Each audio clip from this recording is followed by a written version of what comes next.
नमस्कार मैत्रिणींनो, तर स्वादसृष्टी रेसिपी चॅनलमध्ये तुमचे खूप खूप स्वागत।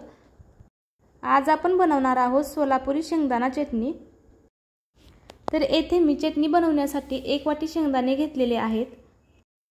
आता हे शेंगदाणे आपण मंद गॅसवरती हलका रंग येईपर्यंत भाजून घेणार आहोत।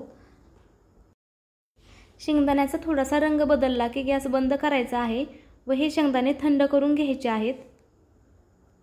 त्यानंतर अशा पद्धतीने शेंगदाण्याचे टरफल काढून घ्यायचे आहेत।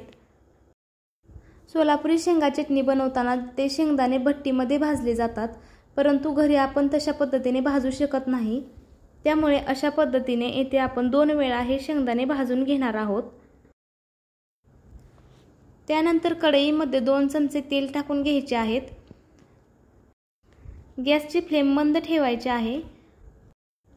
आता हे शेंगदाणे अगदी कुरकुरीत होईपर्यंत व्यवस्थित भाजून घेणार आहोत। गॅसची फ्लेम अगदी मंद ठेवायची आहे।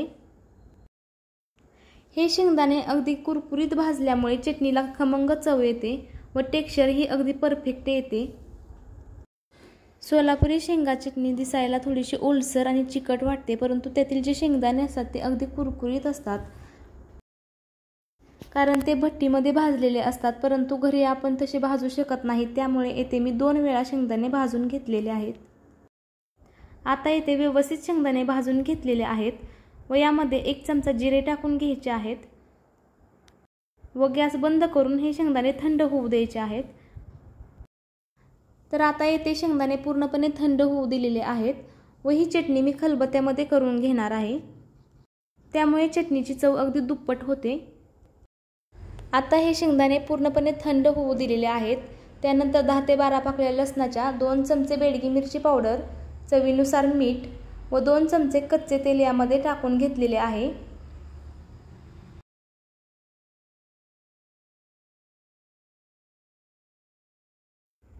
ही चटणी थोडीशी मला तिखट पाहिजे होती, त्यामुळे मी यामध्ये घरगुती मिरची पावडर 1 चमचा टाकून घेतली आहे।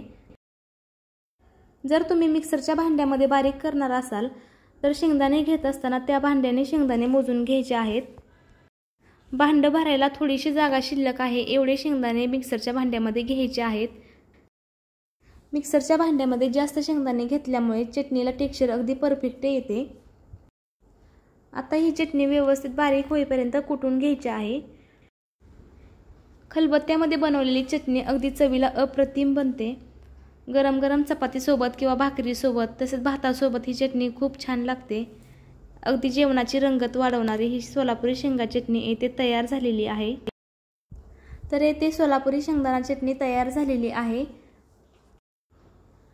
कलर ही आणि टेक्स्चर ही अगदी परफेक्ट आलेले आहे। तुम्हीही नक्की या पद्धतीने ट्राय करा, चवीला खूप छान बनते।